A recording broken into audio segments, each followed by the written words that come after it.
Let's talk about the 20 self-published books I would like to read from SPFBO 9.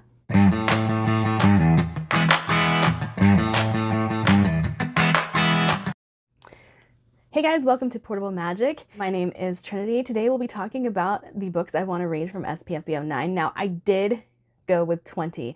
That is a lot, but I'm going to try and keep this video short. I'm going to talk briefly about the books. But I do have a tendency when the SPFBO sales start to not be able to control myself. As you guys know, ebooks are a little bit difficult for me, so I struggle to get through them, but I just want you guys to know that all 20 of these books are on my radar. I have read one book that is in the SPFBO 9 competition. That one didn't quite work for me, so I'm not going to talk about it here, but I'm excited about a lot that have joined the competition this year. One thing I would like to say is that these are in no particular order. These are just, I was going through the list, and these are the ones that I am going to try and tackle. You probably will see a trend that most of these have audiobooks. That is because I am dyslexic, I do have ADHD, and ebooks are getting harder and harder for me to read, even though the new Kindle does work for me. I do still have a tendency to get headaches. So you will notice a lot of the ones I'm going to talk about do also have audio. Now, most of these are on my Kindle or on my Audible account, or however I could obtain the audiobook. So there will be moments where I'm having to look up synopses of things because I don't have the physical copy of the book. So first off, we have The Living Waters by Dan Fitzgerald. Now this has a 4.5 rating on Goodreads. So it also gets me excited because I like Dan as a person. He's such a sweet guy, and you can follow him on Twitter or on his TikTok, and like all of their content is just so sweet, so relatable, or it's about romance because they have really got an interest in romance over the last few years, and it's fun to watch all of that unfold. So Living Waters has hit my radar because of the author and because I really like Dan Fitzgerald. So the synopsis says, when two painted-faced nobles take a guided raft trip on a muddy river, they expect to rough it for a few weeks before returning to their life of sheltered ease. But when mysterious swirls start appearing in the water, even their seasoned guides get rattled. The mystery of the swirls lures them back to seek the mythical wetlands known as the Living Waters. They discover a world beyond their imagining, but stranger still are the worlds they find inside their own minds, and they are drawn deep into the troubles of this hidden place. So it sounds really cool. I'm not the biggest fan of like super vague plots like that because that tends to mean that we are going to meander. I do worry about that when I pick up any book, not just self-pub, but I really don't like setting self-pub books aside based on that because that is a preference of mine that I am just nitpicky about. So I am still very excited for this book. That does mean that it's probably going to come a little lower on my I'm desperate to read this scale than some of these do, but still, it sounds very, very cool. And you guys may have seen this on a past video of mine in the 23 books I want to read in 2023, The Curse of the Fallen by H.C. Newell. Now, I've talked about this one a few times, so I'm again just going to be brief with this, but the synopsis, the first line of it says, "This child is not the chosen one. She is a demon to be destroyed." That's enough for me. I don't know about you guys, but that's enough for me. And I do know that H.C. Newell does not have a background in fantasy, so I do feel like this could be a very interesting take because there's no influences. There's no, like, I read this and then I had to put my spin on it. It's not going to be derivative. I guess that's where I'm going with that. But I'm very excited to get to this one. Now, That Good Mischief by Lyra Wolf. That is on my list because I have read Lyra Wolf in the past.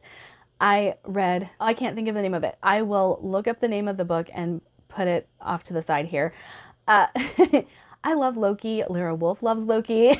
And so I'm naturally drawn to her books. Again, this is on my radar because I have read from this author before. The Sparrow and the Oak Tree by Jamie Jackson. Now, if you guys have been around for a little while, you will know I love her Deadpool-esque style novellas.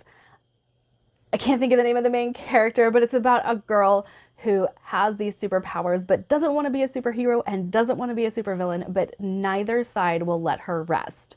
And there is some romance in it, but it is very Deadpool style. I absolutely loved it.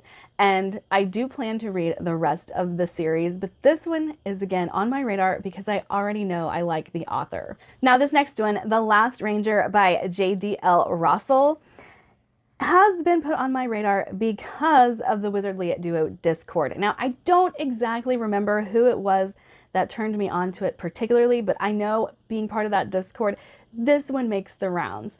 And so I've seen it enough that I'm intrigued. I've heard enough that I'm intrigued.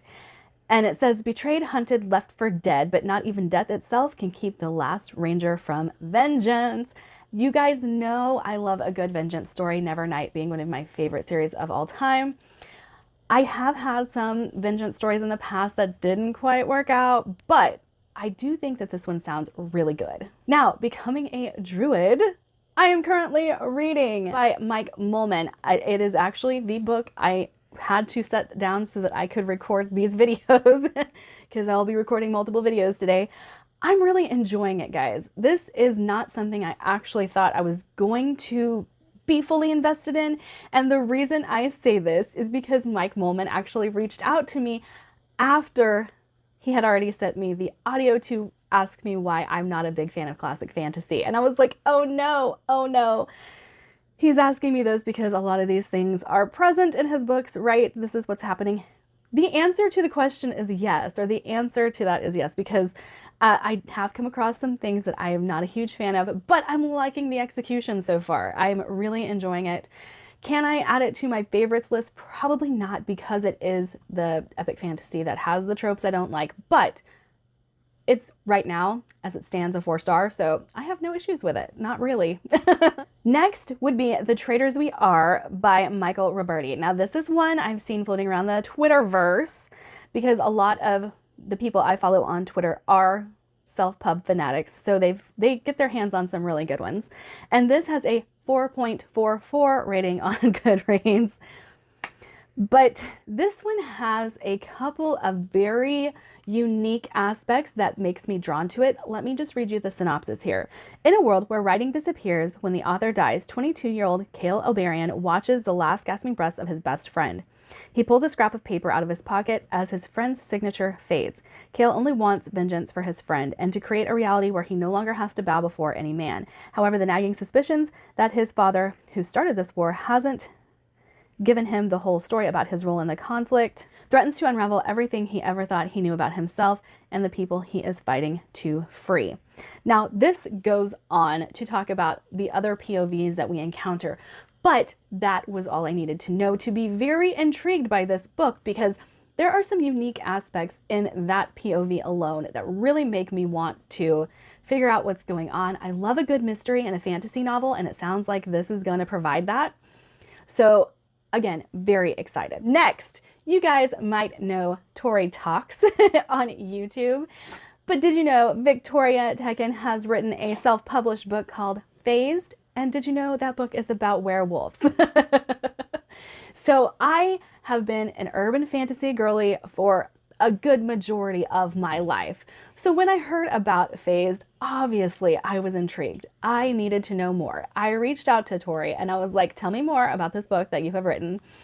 And we talked about it, and so I bought it. I have not read it yet, which is surprising because, like I said, I'm an urban fantasy girly and have been most of my life. So the only reason I can give you for not having read this yet is it's on my Kindle.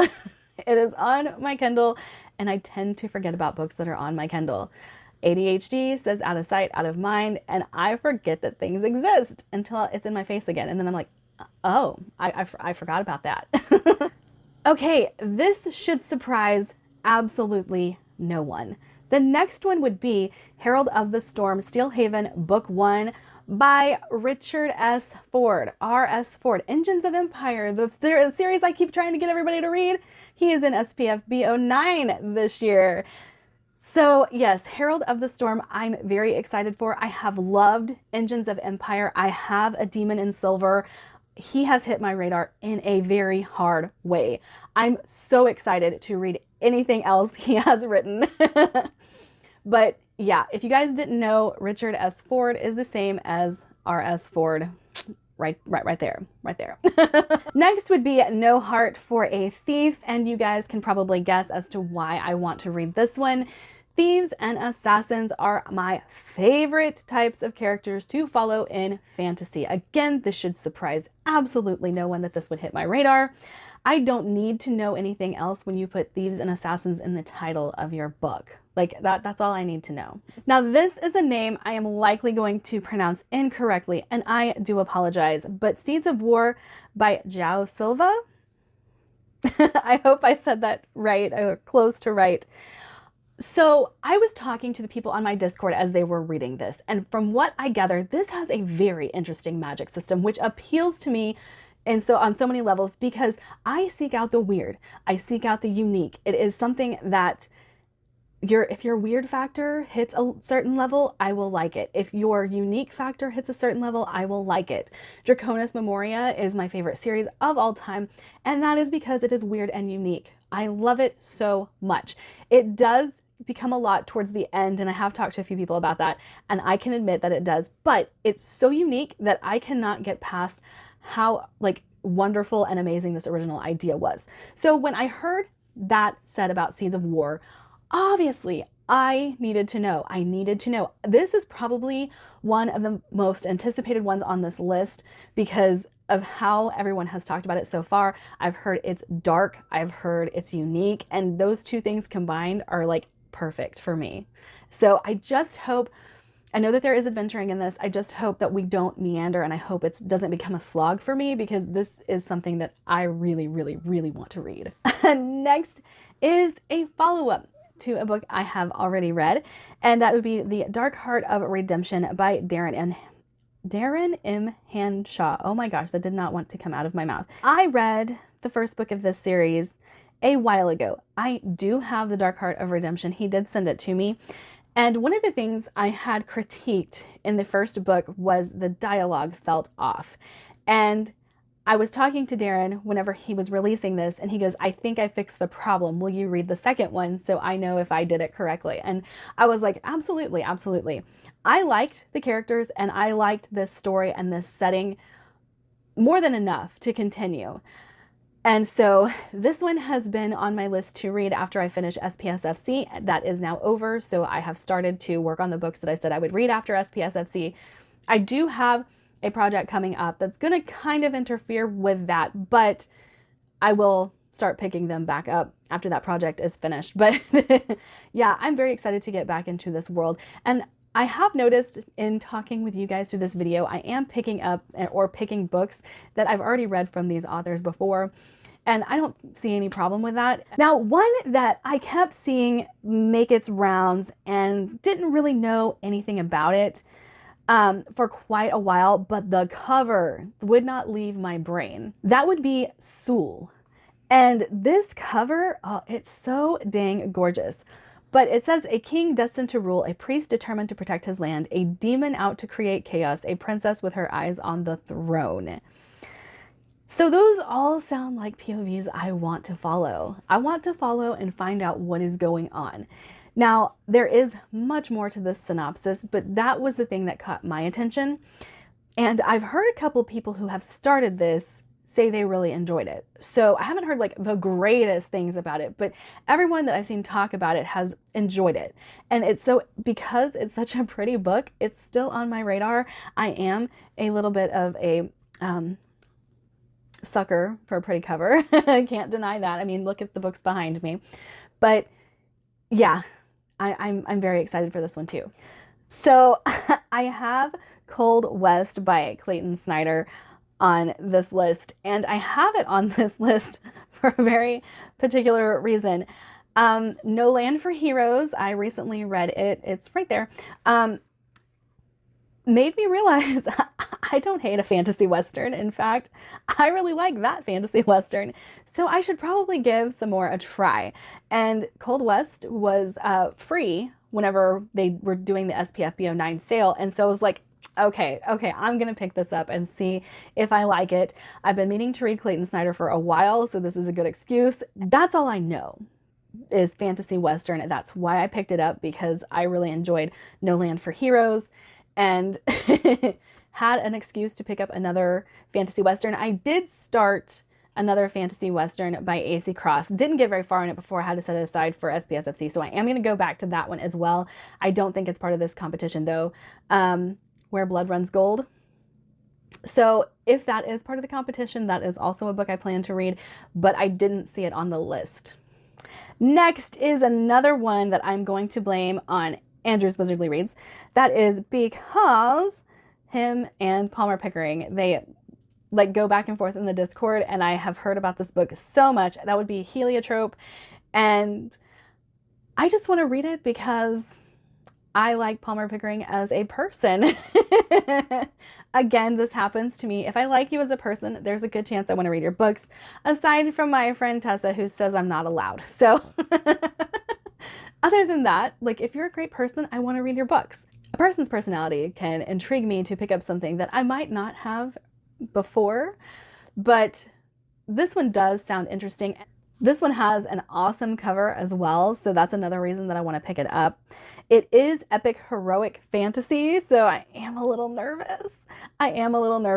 But me and Andrew, we have very similar tastes. Now, he likes humor a lot more than I do, and I like darker things than he does, but for the most part, when it comes to plot and how well a book is executed, we tend to agree. So I'm looking forward to this. This is also one that comes in at a 4.51. So yeah, very interested. And speaking of liking dark books, The 11th Cycle by Kian Ardalan. I hope I said that right. Yeah, it is grimdark, so it does come in at a lower rating. I realize grimdark is not for everyone, so lower ratings like this do not like put me off, but it's a 3.81, so it's not really a low rating at all. It has been 1,000 years since the last seed abandoned their duty. The mists are closing in. Finally, the morning bell tolls. A new seed is born, but is it too late? The rot eats away at mortals. The witnesses pray so that they may not turn into one of the forgotten, and the constricting mists infect the lands with fear. So this already sounds like it's going to be dark, and yes. And the cover makes you think this is going to be a dark fantasy. And again, I say yes. I am a huge fan of dark fantasy. And I do like ones that lean grimdark, but I am finding that the ones that have no plot, let's just say that, and just focus on the darkness of the world, I don't really enjoy all that much. But I have heard very good things about this one, so it is still on my radar. It's high fantasy, dark fantasy, so let's just do the thing. I'm ready to read this one. And when I found out that this one was getting an audio, I was so excited. The Fear of Moncroy, vampires. Need I say more? Because I don't think I do. Vampires are one thing that will always get my attention and make me want to read your book. I love vampires. From Empire of the Vampire to Laurel K. Hamilton, I love vampires. So Fear of Moncroy, the second I heard there were vampires involved, I was like, okay, let's do the thing. Let's do this. Now, I'm not on board for like silly vampires, so there are some books that have remained off of my radar because of that, but yeah. Fear of Moncroy, I'm dying to read that one. Another that the cover could have just been why I bought it, because the cover is amazing. The Sword of Mercy and Wrath by N.C. Kusis. I am sorry, I'm not the best with names, and if I am saying any of these wrong, I apologize. My dog is over here scratching and shaking his head, so apologize for that as well. In a cathedral at the south of the Asterian Empire, young men and women are trained to be killers. The Order of the Golden Swords Inquisitors are feared for their brutality, mass as piety, masters of the blade, poison, and crossbow. Okay, so there's this book I love. It's called Bloodsong. Has anybody read it? Because this is almost the same synopsis. Now, I understand that these books are completely different, but you just reminded me of my favorite book. My favorite book of all time. You've spoken to it.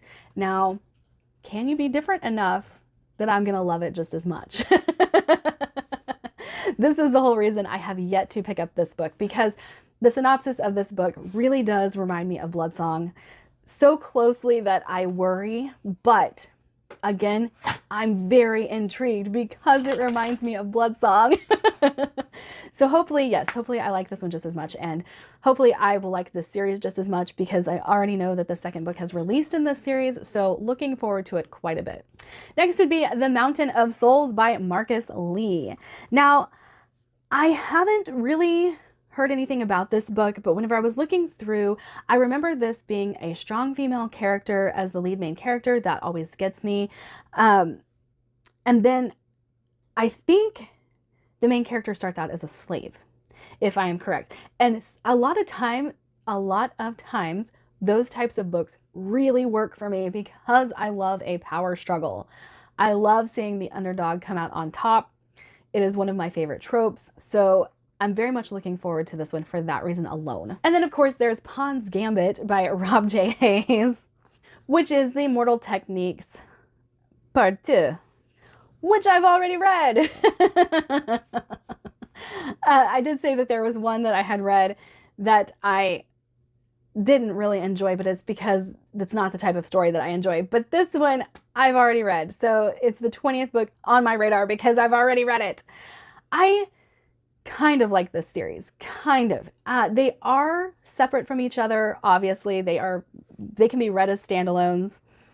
But like this one in particular, I think I liked it less than the first one, but I have yet to read the third one. And the reason I liked it a little less is because this is the one that meanders. Like they are all a little bit meandering, but this is the one that does it the worst. And so it came in at a 3-star for me because of that. The other one came in at a 4-star. So not a huge like jump in rating, but I am still waiting to read the third one. So we can just kind of put the third one as the one that's technically on my radar. And I've read this one already. That is it for my video today. I hope you guys have a wonderful day. And if you are interested, all of my links are down below in my Linktree link. Have a great one.